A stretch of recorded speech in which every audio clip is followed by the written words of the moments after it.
Bienvenidos, soy Tino Palomino, esto es Entrevistas con Tino. El día de hoy tenemos la presencia de Víctor Quijada, abogado y analista político. Señores, el día de ayer se llevó el primer debate organizado por el Jurado Nacional de Elecciones para esta segunda vuelta. Debate que se llevó a cabo entre el equipo técnico del partido político Perú Libre y del partido político Fuerza Popular. Señores,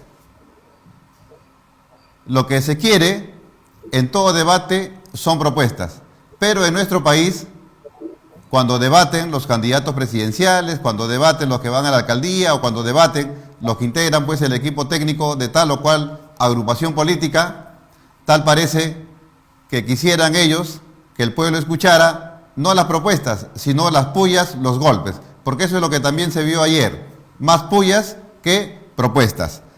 Señores, entre la propuesta que formuló la representante del partido político por Perú Libre, la señora Boluarte, está la reforma política. Para ella la reforma política pasa por cambiar de constitución. Es decir, a través de la constitución que tenemos, la de 93, borrarla esta del mapa, cambiar el modelo económico, cambiar la estructura del Estado y tener un Estado pues como el que tuvimos en la época del general Juan Velasco Alvarado. El señor Carranza propuso 3 millones de empleos en diversos sectores. Su contrincante, el señor Pari, prácticamente fue un convidado de piedra. Señores, los partidos políticos deben tener bastante cuidado en quienes integran su equipo técnico, porque se entiende que son personas pues técnicas, no políticos, sino técnicos principalmente, y que deben de hacer llegar a la ciudadanía sus propuestas técnicas, su viabilidad y confrontar con las propuestas de la otra organización política, cosa que no se vio el día de ayer prácticamente entre todos, porque había candidatos que técnicos, que la verdad que no merecían estar ahí, daban pena. Sobre estos temas y otros más vamos a conversar con Víctor Quijada. Víctor Quijada, bienvenido al programa. Muy buenas noches, un saludo a todos los que nos ven por las redes. ¿Qué te pareció el debate técnico entre estos dos partidos políticos del día de ayer? Bueno, en primer lugar el escenario en el que estamos viviendo es de alta confrontación y polarización en el país, realmente entre dos corrientes ideológicas, políticas totalmente opuestas, y que creo que debemos nosotros ser realistas, porque estamos por decidir el futuro del país y quizás de los próximos 20 a 50 años, porque se acaba de cumplir un ciclo, ¿no?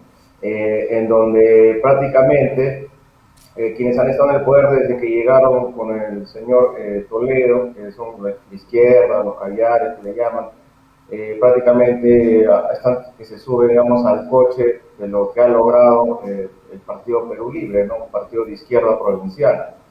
Frente a pesar de gran campaña que han hecho contra el fujimorismo en estos 21 años de mediática, persecución judicial, incluso lo han metido a la cárcel a señor Fujimori, y realmente hay una situación aquí que, bueno, de alguna manera yo sí proyectaba, me recuerdo, que podía haber llegado a una segunda vuelta, y estamos aquí frente a este escenario de alta incertidumbre, en donde ya presentaron sus propuestas técnicas. Creo que el partido, el Fuerza Popular, es el que tiene un poco las ideas más claras, ya ha venido trabajando con un grupo desde antes, desde el tiempo de la primera vuelta. Frente al señor Castillo, digamos, hay una improvisación total. Ellos no proyectaban ni en el mejor de los casos haber siquiera superado la valla electoral, y que ahora lo tenemos en una segunda vuelta, donde lo agarran frío, y donde en estos últimos días estamos viendo cómo recién están sumando algunas personalidades, están tratando de orientificarse un poco, tratando de pasar del comunismo a la caviarada, a la izquierda, donde estamos viendo que se suma la señora Verónica, el señor Marco Adán, ¿no? Entonces, Víctor, sí. La señora Dina Boluarte propuso pues para la reforma del Estado, eso pasa primero por cambiar la Constitución. Estamos en una situación sumamente crítica en la cuestión sanitaria y en la cuestión económica. ¿Crees tú que en ese contexto se hace necesario, se hace imperativo llevar adelante el cambio de la Constitución? No, al día de hoy, por eso yo digo que dejémonos de apasionamientos, de calumnias, de atacar a las personas, porque no sé por qué en el Perú nos gusta mucho el chisme, el rap, esas cosas. Seamos neutrales y pensemos en nuestro futuro y en el presente, ¿no? Y en este contexto, como tú mencionas, realmente lo que necesitamos es asegurarnos, digamos, al menos que vamos a superar la pandemia, que vamos a tratar de recuperarnos económicamente. Lo que dijo el señor Carranza ayer fue muy certero respecto a la política económica que se debe de seguir y fiscal, ¿no? Respecto a lo que el señor Pari, que no sabía ni qué cosa hacía ahí realmente, ¿no? Fue a lo más congresista. Y este tipo de propuestas muy políticas, digamos, no son realistas, no son viables. Es cierto que se requiere una discusión en su momento, pero hoy es imprudente, son unos ilusos, son soñadores en tratar de aplicar ideas que nunca han dado resultado, que en el papel son muy bonitos, suena bien, todos quisiéramos ser iguales, la equidad, pero eso en la práctica trasladarlo menos en países como nosotros que están en vías de desarrollo, y ya vemos el caso de Venezuela, de Argentina, del mismo Cuba, ¿no? Cómo están quedando, ¿no? Entonces, ¿Te parece que la propuesta de duplicar pensión 65 y que anualmente se vayan incorporando 500.000 de personas hasta llegar a la pensión universal es una propuesta realista o es una propuesta populista? mira, como lo explicaron, o como debería de verse esto, en el corto plazo es muy difícil, ¿no? Plantearse a que al momento de la caja fiscal estamos en déficit, lo vamos a tener que endeudar, ¿no?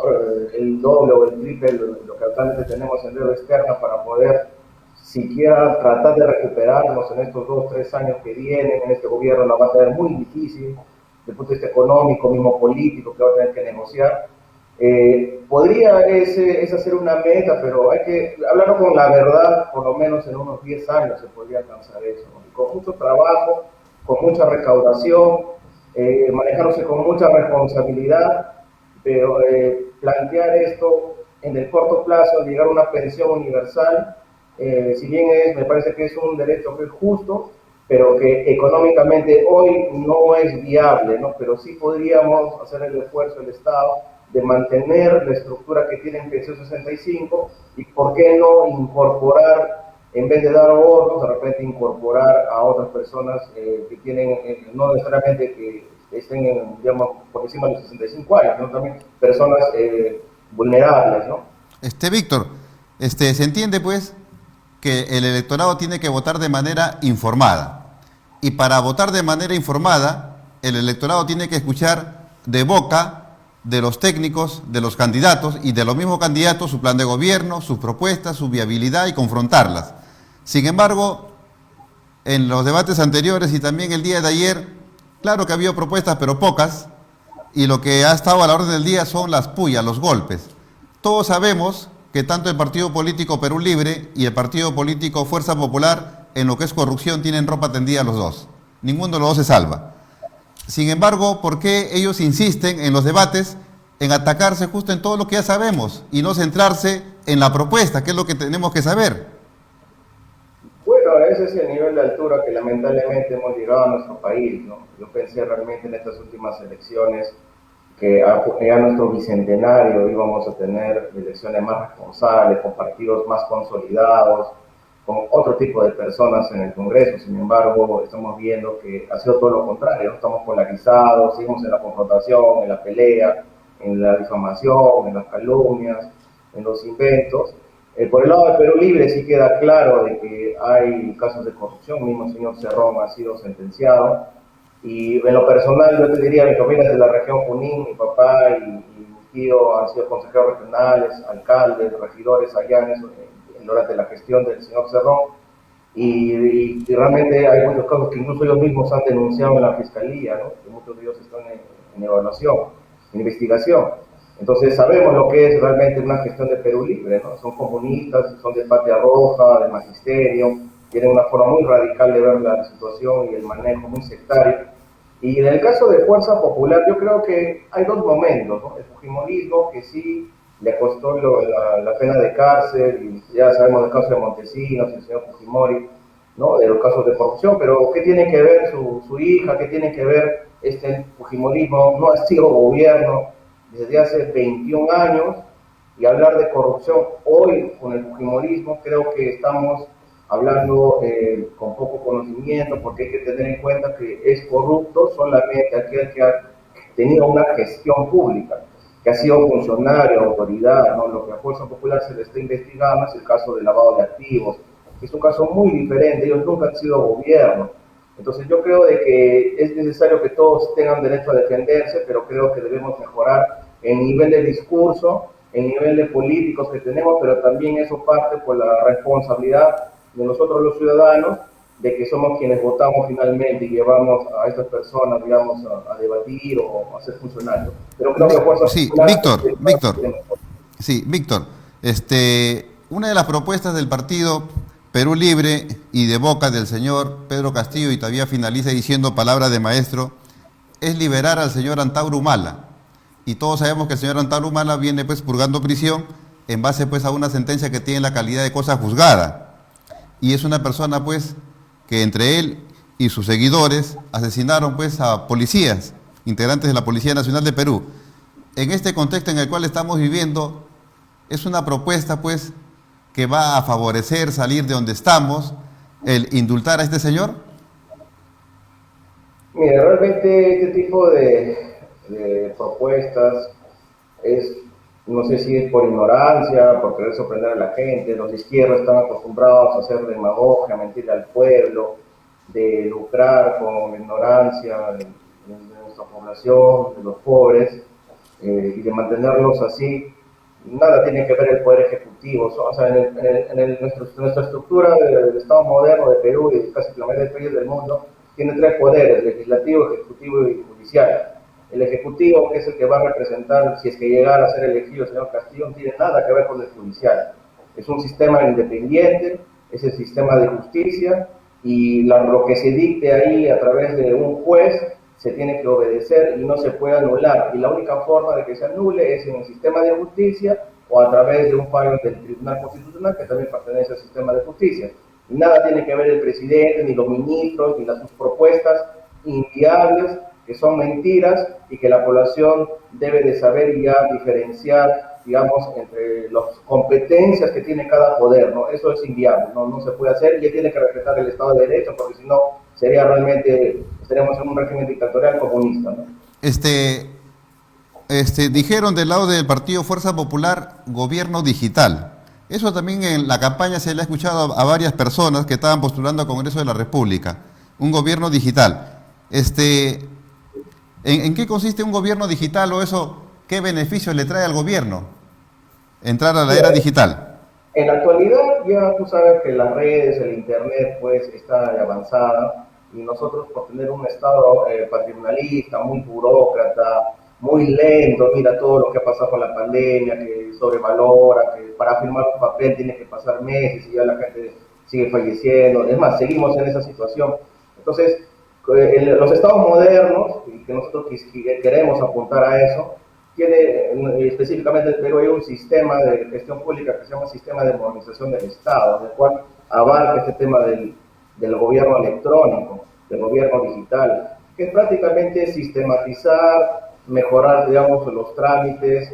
Por ejemplo, en plena pandemia hemos visto que las mesas de partes ya no hay que ir a entregar los documentos, todo es automatizado. Las audiencias, por ejemplo, en el Poder Judicial, todos son virtuales, incluso las entrevistas ahora, y todas las evaluaciones, todo es del Estado, las licitaciones, por ejemplo, a través de portales electrónicos, los concursos de personal, etcétera. Entonces, nosotros, y lo que propone uno de estos partidos, es importante porque es modernizar a nuestro Estado, es hacerlo más eficiente, es menos colas, es menos burocracia, es menos gasto, es de una manera acelerar los tiempos, porque casi nadie quiere ir al Estado, a una municipalidad, a un gobierno regional, a un ministerio, porque sabe que esto va a demorar, que te ponen muchas trabas, que hay corrupción, que para obtener un papel, un documento te tengan que estar pidiendo soborno. Entonces, es muy importante porque esto trasciende realmente toda la estructura de los tres niveles de poder, del poder, los tres niveles de gobierno. Y creo de que debe ser una prioridad actual, más allá de atender la pandemia, la crisis económica, y en ese contexto en que vivimos, necesitamos modernizar nuestro Estado, hacerlo más digital, utilizar más el Internet, sistemas, software, que de alguna manera nos permita agilizar la toma de decisiones en el Estado. Es decir, eso de gobierno digital es algo beneficioso. Como tú lo has manifestado, por ejemplo, para los abogados, ya no tienen que trasladarse en su oficina al Poder Judicial para una diligencia o para entrevistarse con el juez, lo cual implica pues que se ahorran el traslado, el tiempo y encima la economía y el tráfico, que es horrible en nuestro país. Víctor, he escuchado a los señores Vela Barba y José Domingo Pérez, de que ese convenio que se suscribió con Odebrecht para la colaboración, que lo firma del lado peruano pues el procurador y los fiscales, es algo que tiene ya la calidad de cosa juzgada, pues ha sido homologado en el Poder Judicial y eso prácticamente es inamovible. ¿Eso es así o puede ser modificado ese convenio? No, sí puede ser modificado el convenio, ¿no? O sea, una homologación no implica que algunas... Eso no, un convenio es como un contrato, para hablar en términos simples, donde hay condiciones y donde ciertas condiciones se respetan o no se respetan, pueden seguir vigentes o no pueden seguir vigentes.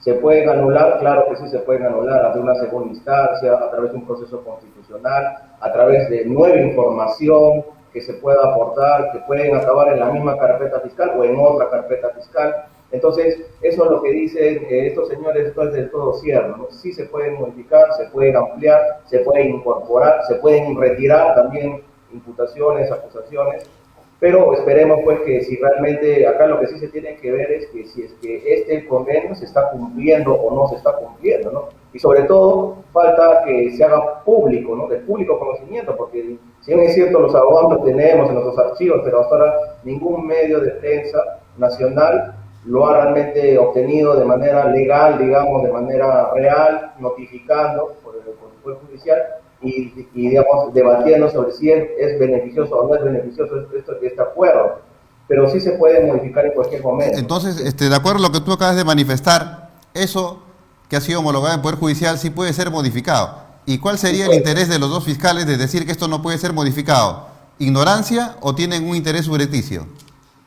Eso es lo que yo también quisiera saber, ¿no? Porque yo, bueno, pensando bien, digamos, como debe ser el sistema del Ministerio Público, debe ser independiente, imparcial, cumplir con el principio de reserva, de legalidad, y dicho sea de reserva, nunca lo cumplió, porque yo no entiendo que un fiscal termina, digamos, dando conferencias de prensa y pronunciándose sobre situaciones de reserva, violando lo que está en el Código Procesal Penal. Para cualquiera de los casos, ¿no? Del señor Humala, del señor Fujimori, de todos los de casos la bajada en general. Y hoy es una notificación oficial, ¿no?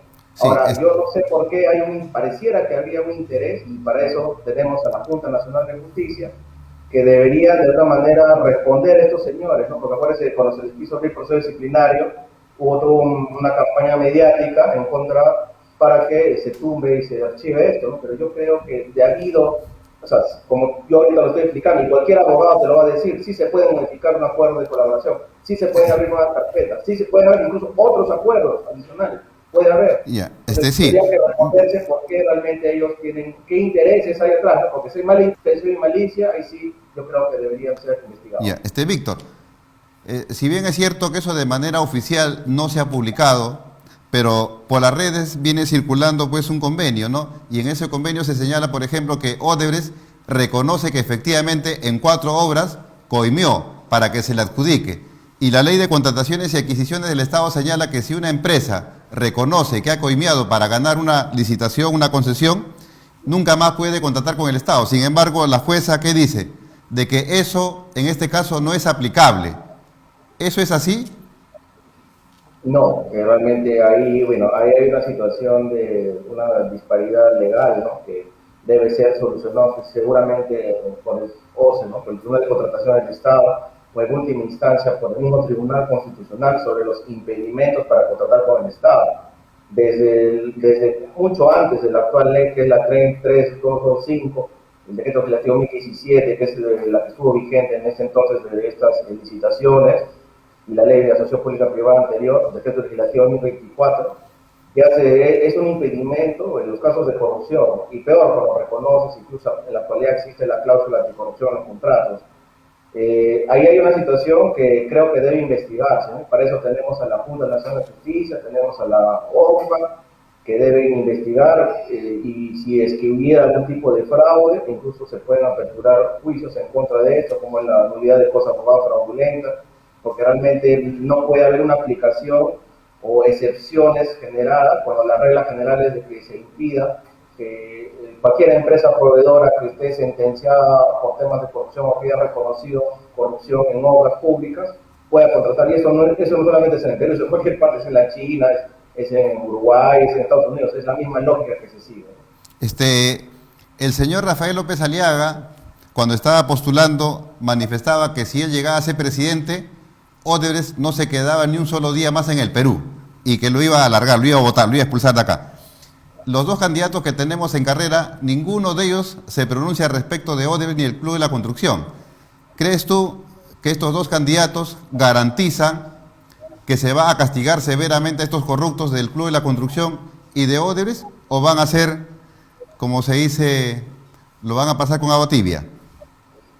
Mira, quien debe velar por los juicios e investigaciones es el Poder Judicial y el Ministerio Público, ¿no? Lo que puede hacer el Ejecutivo a través del Ministerio de Economía y Finanzas, porque el OCE depende, es un organismo adscrito al MEF, al Ministerio de Economía y Finanzas, es simplemente nombrar un consejo ejecutivo, un presidente ejecutivo en el OCE, que no sea político, que sea técnico y que no tenga ningún tipo de interés con el Club de la Construcción o algún tipo de familiaridad, parentesco con algún funcionario, servidor público ahí, que aplique la ley de contrataciones, ¿no? Es simplemente, tenemos un tribunal de contrataciones, que es un tribunal administrativo, que es el que aplica las sanciones e inhabilitaciones, y lo que tienen que hacer es cumplir la ley, ¿no? Y para eso sí es necesario la mano fuerte del Ejecutivo, porque hay que recordar que no se trata tanto de que estas empresas se vayan del país, ¿no? Porque hay obra pública y hay obra privada. Lo que ha ocurrido en estos casos de corrupción, donde ha habido coimas, sobrevaloraciones, direccionamientos, fraccionamientos,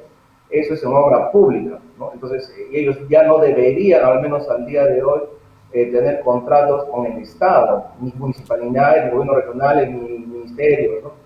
Y de igual manera el Club de Construcción, que giraba en vivienda, en el Ministerio de Transportes y Comunicaciones, todos sus proyectos. Entonces, ahí es donde se tiene que aplicar la ley, ¿no? Porque si el OCE, que es el órgano supremo en materia de contratación pública, con la Contraloría, que te tiene que emitir los hallazgos y los informes para las investigaciones o procesos penales, y el sistema de justicia, que no lo sanciona, que no lo sentencia, pues ellos tienen la cancha libre para seguir, porque si no hay ni un mecanismo legal que los vincule a que no continúe, es un tema moral, pero legalmente tiene que haber una herramienta, un instrumento que los prohíbe que simplemente se aplique la ley. Víctor, entonces la propuesta que hacía el señor Rafael López Aliaga en cierta medida era un poco populista, ¿no? Porque eso no está en manos de él, sino como tú lo señalas, eso está en manos del Poder Judicial. Sí, Víctor, lo acontecido el día de ayer, el debate técnico, influye en algo en cómo el electorado ve a estos dos candidatos, a Pedro Castillo y a la señora Keiko Fujimori. ¿Eso se va a reflejar en las encuestas que se realicen a posteriori? Sí, correcto, ¿no? Correcto, porque se ve un poco la madurez del trabajo, ¿no?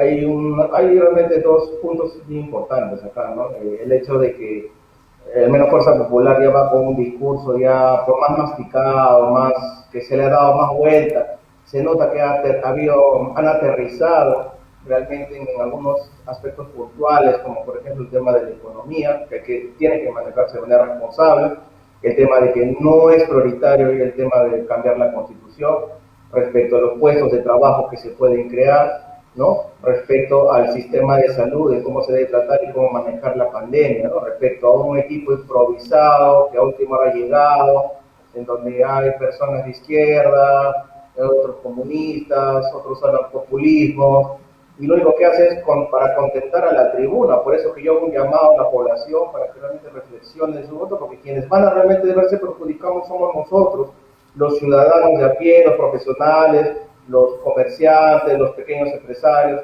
porque el que tiene dinero, señores, se va a ir a otro país y listo, ¿no? Se acabó, se van capitales, Entra el señor Castillo, que encima no va a tener mayoría en el Congreso, sube el dólar, los capitales se van, la gente pierde el puesto de trabajo, hay inflación, nos ponen bloqueos económicos y sanciones, señores, y vamos a retroceder lo que tanto nos ha costado desde los años 90, este crecimiento, para bien o para mal, con defectos, pero al fin y al cabo ha habido crecimiento constante en todos los aspectos, ¿no? Donde incluso hay nueva clase media que antes era imposible, ¿no? Que, por ejemplo, la familia que yo soy de provincia, venir a estudiar a Lima, ¿no? Eso no era viable, ¿no? Entonces, todo eso vamos a perder. Yo creo que la población debe dejarse de sorprender. Realmente esto se va a reflejar en las encuestas. Creo que aún una gran parte de la población está pensando en su voto. Tenemos que llegar el 6 de junio de manera responsable a votar, ¿no? Víctor, el señor Castillo ha manifestado de manera reiterada que va a desactivar el Tribunal Constitucional, aunque en una última entrevista que se le hace prácticamente como que da marcha atrás, pero tal parece que en realidad sí quiere cambiar o desactivar el Tribunal Constitucional. En medio de la crisis que estamos viviendo, el desactivar el Tribunal Constitucional prácticamente no resuelve ni la crisis sanitaria ni la crisis económica, no tiene absolutamente nada que ver con eso. Pregunta, ¿cuál es el objetivo del señor Pedro Castillo de desactivar el Tribunal Constitucional desde el punto de vista político?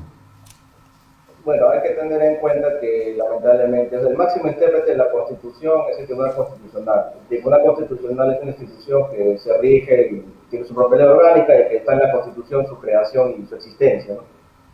Pues tener la desactivación implica una reforma constitucional en primera instancia, ¿no? O que ya la Constitución no exista, ¿no? Como dice que quieren cambiar todo. Y lo segundo acá es que lamentablemente la elección que han habido de los últimos miembros del Tribunal Constitucional es eminentemente político y no técnico, porque el Congreso es quien lo ha estado eligiendo. Incluso hay actualmente una comisión que su temor de ellos es de que se elijan a personas que no son, digamos, allegadas, que de alguna manera no tengan, digamos, tengan algún vínculo político. Ese es su temor de ellos, ¿no? Que entre personas que realmente sean imparciales, capaces y que resuelvan de acuerdo a la ley y no por presiones mediáticas, como hemos visto con las detenciones, como hemos visto incluso con las liberaciones, con el tema de los tributos a las empresas y acciones de amparo inviables a veces que dictan. ¿Por qué? Porque lamentablemente en nuestro sistema de justicia algunos sectores están politizados y uno de estos es el Tribunal Constitucional, que responde a intereses, incluso a las leyes inconstitucionales de las leyes que ha habido en estos últimos temas de la vacancia y cosas muy controversiales, ¿no? Donde tenemos personas que incluso dicen ser de izquierda, como los magistrados, señores, tienen que ser personas que no tienen ningún vínculo político. Entonces, como ellos estaban acostumbrados, este grupo que está atrás, que ya se subió al carro del señor Castillo, ¿no? Y que está pretendiendo otra vez quedarse 5 años en el poder, lo que hace es tener miedo, ¿no? y desactivar o echarle la culpa cuando ellos no tienen la razón o cuando ellos no puedan dirigir algo, ¿no? Víctor, ya de manera breve para ir terminando la entrevista, lo que queremos es pues que el pueblo peruano este 6 de junio vote de manera informada. Y como tú lo manifestaste al inicio, estamos en una situación sumamente crucial. Se termina el siglo y por lo menos esto para los próximos 50 años va a ser vital para nuestro país. Un mensaje breve para el electorado peruano, Víctor Quijada. Claro, Tilo, con mucho gusto. Yo creo de que somos una sociedad que nos ha costado mucho tener lo que hoy tenemos, en donde venimos realmente las últimas generaciones, digamos, no lo hemos tenido tan difícil como nuestros padres y abuelos que vienen de épocas del terrorismo, no sé, épocas del señor García, del señor Velasco, en donde había mucha crisis económica, donde costaba todo millones de intis, y que luego, a partir de la Constitución del 90, ha tomado mucho tiempo, mira, más de 21 años, más de 30 años, para tener lo que hoy tenemos. Incluso muchos somos segunda o primera generación de hijos que hemos estudiado en la universidad, de otros es su primera vuelta, su primera vez. Y todo eso, señores, si es que entra un régimen comunista como el que tenemos en Argentina, como el que tenemos en Venezuela, digamos que sería irresponsable, porque es algo que ya se vivió en nuestro país, por eso que tenemos incluso a muchos familiares viviendo fuera de acá del Perú, porque se fueron porque había crisis. Y nosotros tenemos que ser responsables al momento de emitir nuestro voto, porque vamos a perder mucho de lo que hemos ganado como Estado y como sociedad que nos ha costado, y tenemos que de una vez madurar políticamente, ir a sufragar de manera responsable por aquellos que realmente nos permitan la estabilidad y la continuidad del desarrollo, y sobre todo aquellas reformas que han quedado pendientes se continúen. Y yo creo de que al menos el Partido Fuerza Popular creo que es el que podría manejar mejor la situación y la coyuntura de la crisis que se tiene que resolver respecto a aquellos que son ilusos y que quieren aplicar ideas que han fracasado en todas las partes del mundo, y que se dejen de envidias, egoísmos y de estar calumniando y difamando.